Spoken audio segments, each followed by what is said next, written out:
It's what I always think this funny is like when they first start talking, like when they open up, they're talking about something totally unrelated, and then they go into the intro. Welcome to Absurdly Nerd. I'm Cole. This is Jonathan, and this is Eric.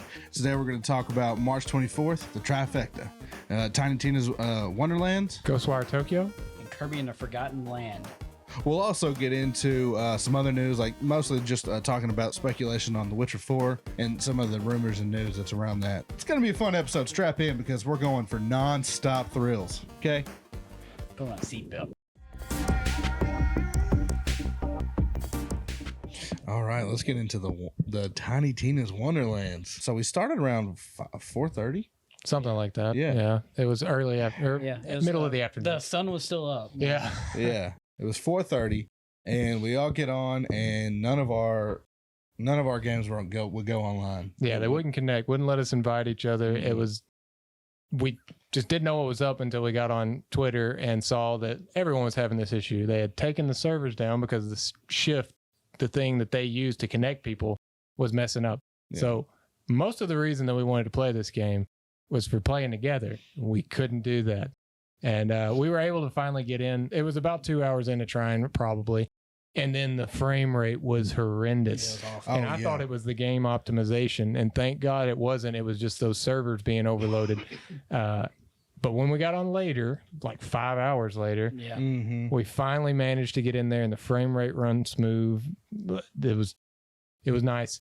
And we got about 3 hours in. Yeah, it was really frustrating the first time we played because you can tell as you're playing the game how awesome it is. Right. How smooth it plays, how the gunplay is awesome, how everything is just how you want it to be for a Borderlands game.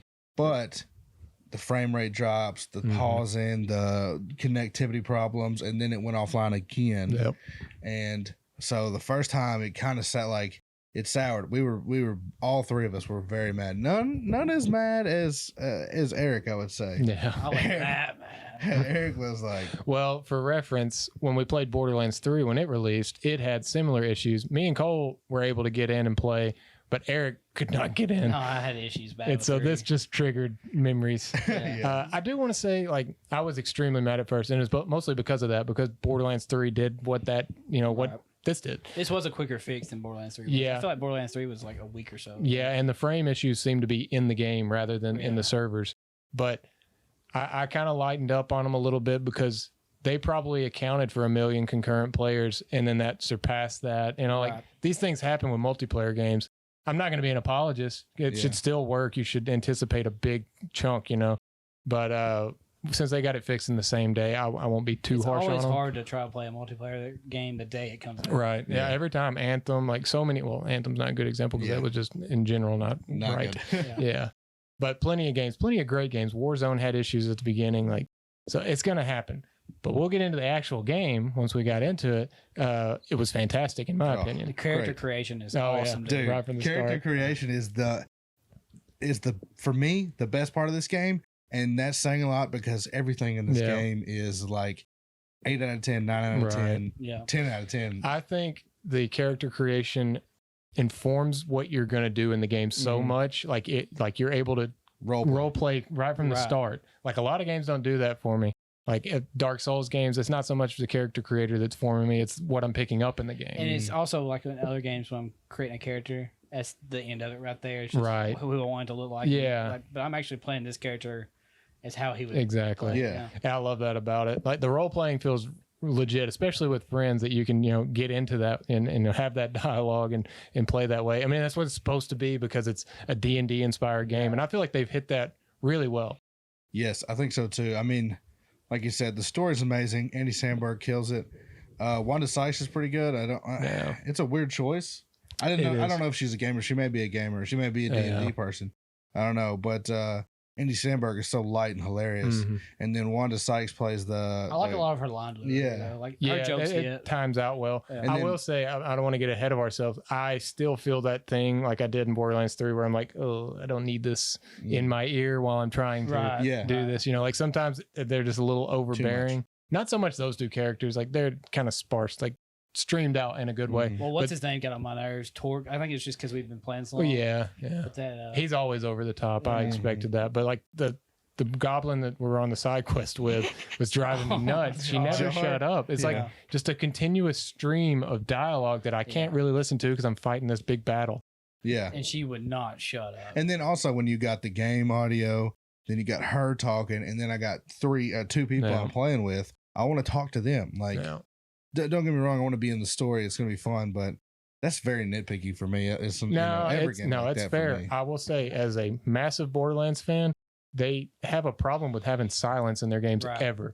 Like, you can't appreciate the other stuff. Right, exactly. If there was times where you could not pause, but if the game would pause some of the audio and let you appreciate the visuals, it would kind of feed back and forth into that. But instead, it's constant noise, and sometimes I can't appreciate the beauty of the game because my head is filled with words as they're streaming them out. Yeah, that was the side mission we did was a pretty lengthy one, but I enjoyed it. Yeah, it felt like a D&D kind of quest. Right. Yeah. I think at the end of the day, even though the dialogue and stuff's not great, the design and the routes and the map in general is well designed. I love the fantasy element of this. Oh, yeah. So yeah. Cool. The overworld is awesome. It's fun. You can random encounters can be annoying, but you can stop those. Right. I like having the option to punch them. Yeah. And then if you don't do it, it isn't annoying because you had that chance. Yeah. I'm a little mixed on overworld. I like the exploration part of it. But like you said, the random encounters and stuff. But I get what it's doing. I'm getting from place to place without it just being the castle and the forest. And yeah. But I really like it. I don't have any problems with it because it adds that extra layer of this is a D&D game. And it's fun. I had fun with us just being in there together and seeing our figures and running around and stuff. Like, it's a good respite from the battle. I do like how it's like human sized objects that you're knocking over and stuff to make bridges. Like that little touch is cool. And I feel like there's so much more to it that we haven't gotten to, in terms of abilities to get to different places and break certain things. I think we're still pretty early in the game. Like, I think we're chapter 4 or 5, but still it feels like we haven't done a whole lot yet. Gameplay wise, this is the best Borderlands has ever felt, in my opinion. I think I'm right up there with you. I just didn't have this good feeling like once we started playing it and actually got out together, I loved every minute. And Borderlands 3 never made me feel like that, really.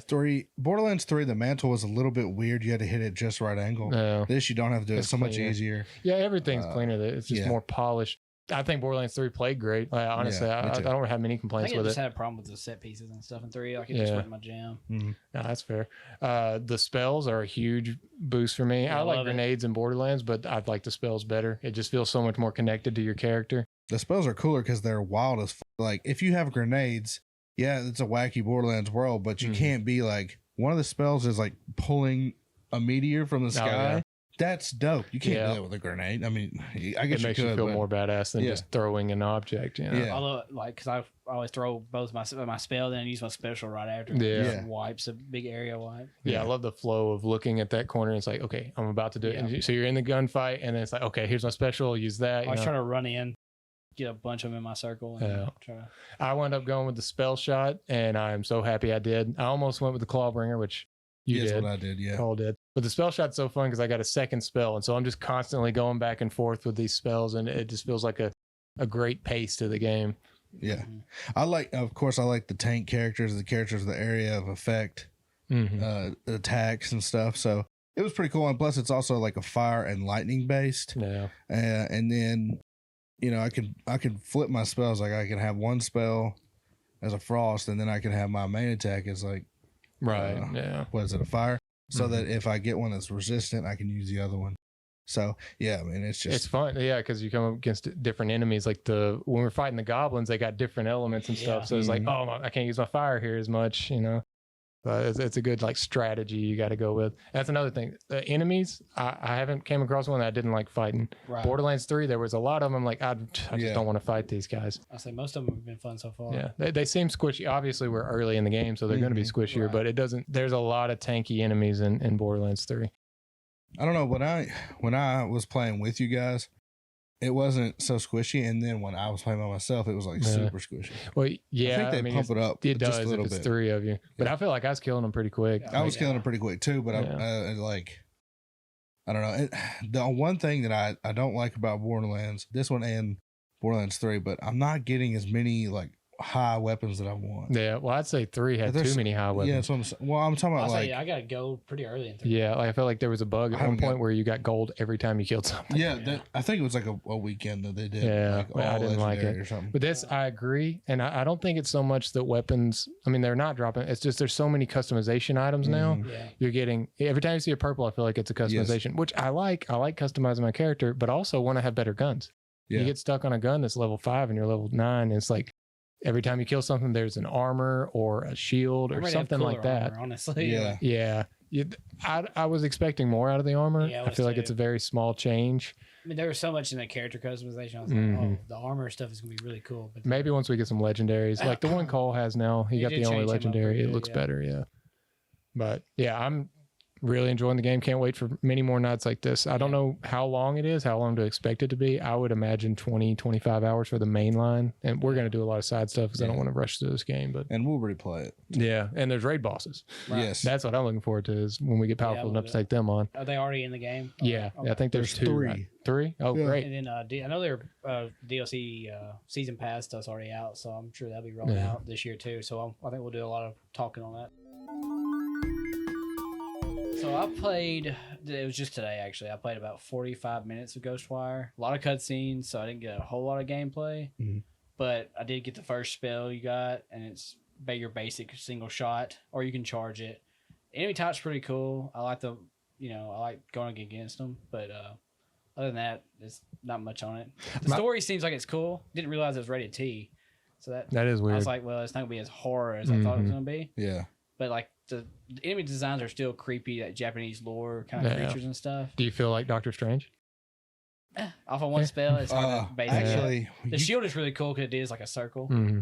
But the animations look really cool. It is clean. It's very clean. I've been off of this game for a while, like in terms of my hype, because of that. The teen, I mean, I didn't know it was teen either, but it just feels like that. Like it doesn't feel like a true horror game. Which I mean, that's what they're going for. They want it to be an action game. They wanted to get away from what they do with Evil Within, but still keep the creepiness. Horror games. That's where I'm at. They make such good third-person horror games, and now they went off that path completely. I don't know. This maybe could have worked in third person. I mean, you had to mix it around a little bit with the I think they really were proud of the hand motions. No, they're in good. First person. Everything's like I'm playing it in performance mode. There's also 6 options to pick from as far as graphical stuff. Yeah. But I'm just playing it in performance, and everything is moving good. So, but I'll have more to say on it next week probably. I only watched you play it for what little you played of it, and I do gotta say I like the aesthetics of it. Oh, the game looks awesome, and then the bright colors of the spells. And then there is a moment where I felt that he was Doctor Strange, like when you shock them and then you could pull their core out, and it's like you're using like lines to pull their core out, and it looks pretty cool. What I like about that is like the dual sense. It kind of like when you're pulling that cord, the trigger will tighten up a little bit and it rumbles just a little bit. It's a real cool feeling. I'm happy to hear that. I was kind of down on it this whole time just because I had this impression when they first showed it of what it'd be, and then they showed gameplay, and I was like, not really what I wanted from this. But I mean, it can still just be a fun romp. And that's really what I've heard from other outlets is that it's very pretty to look at and it's a romp, but it's not going to set you on edge and it's kind of formulaic. It's not anything new. Like it is with magic and stuff, but as far as the, it looks like the map is going to be that kind of Ubisoft. Here's your points on your map and stuff. Like it's not groundbreaking, but for better or for worse, Also played the last 3 days. I've been playing Kirby a little bit. I'm in the second world. Absolutely love that game. It is. I have no complaints on it. Everything it's the world map, kind of like a Mario 3D world. So you're seeing your map, and then you just go to your level. Yeah. And every level has about 5 or 6 missions, which are some of them are mostly optional, but you get Waddle Dees out of that. But it's a lot of fun, and the levels are either 5 to 10 minutes a piece. So it's like it's real easy to pop it in and play it. But I'm really enjoying it so far. Like it's 0 complaints. Everything feels good. It's first time I've really loved a Kirby game in a long time. I was skeptical about this one leading up, just because Kirby hasn't gotten that treatment like Mario. I'm definitely not the Kirby fan. Like I've never really stuck with Kirby games besides Kirby 64, because when you rent that for a weekend, that's what you're playing that weekend. Yeah. But I mean, I liked it too. But this is the first one I've really enjoyed playing. I don't think I've ever played a Kirby game. Yeah. Well, I mean, also I've only played 2 Mario games. Yeah. I like Kirby. I mean, obviously he's not a flagship, but like that's more because of Nintendo's never treated it that way. I feel like he could be a great mascot, but they're like, we got Zelda, we got Mario, we'll give them more of the light. Really well-reviewed games of late are on the DS and the handhelds. Yeah. Not really. They didn't come to consoles besides like Epic Yarn and stuff. Right. So you wouldn't say it's too handholdy, right? Like that was the problem with Star Allies. We were pretty hyped for that just because it was a co-op cute Kirby game, a big Nintendo game, or we thought it would kind of be big, and it was not that. Well, not big at all. It was made for 4-year-olds. It's not too easy. Yeah. I mean, it's definitely not challenging in this first world. It's not like I'm struggling. I haven't died yet. But like if you do the missions and stuff, it adds a little bit of layers of challenge if you want to try to get everything in the game. But I'm really enjoying it. Do you think it has potential to be like, because Mario Odyssey, most people can beat that, but not most people can 100% and get all the moons. Is there that challenge there? I think so. With the missions like the boss of the first world, one of the missions is beat this without getting hit once. Okay. So stuff like that.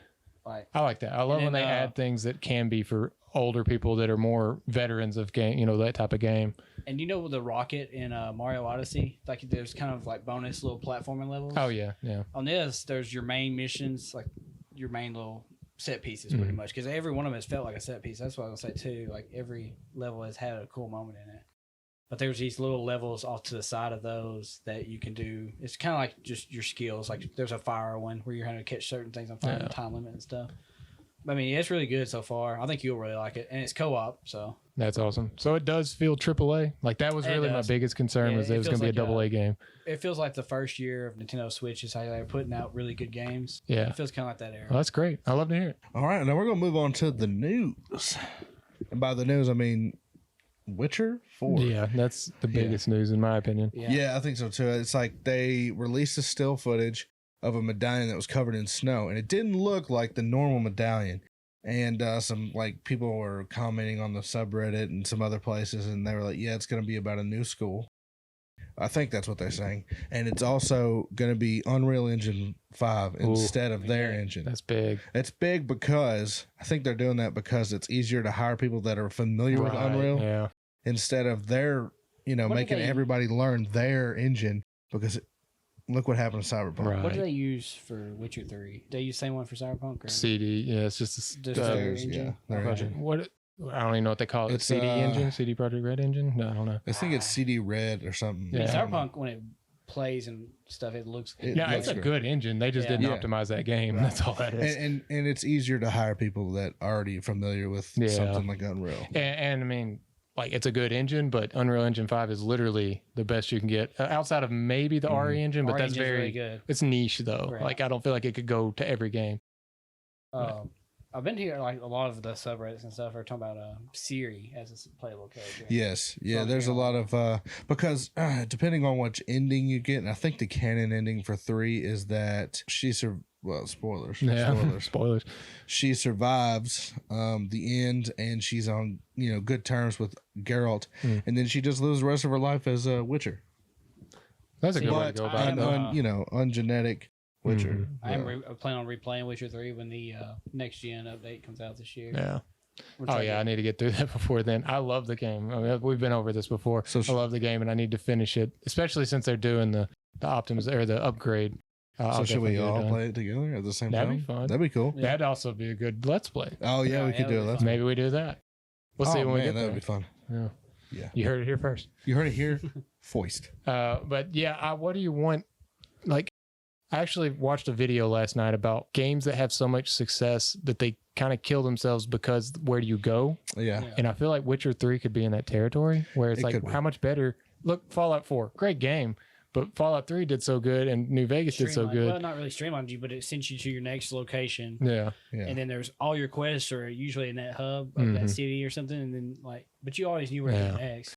I think the best thing for CD Projekt Red is CD Projekt Red. For the best thing for them to do is to go to a new school, because you have new schools like that's it. In Witcher 2, Hogwarts. Witcher. Well, Yeah. Witcher 2, I had a joke, but I lost it.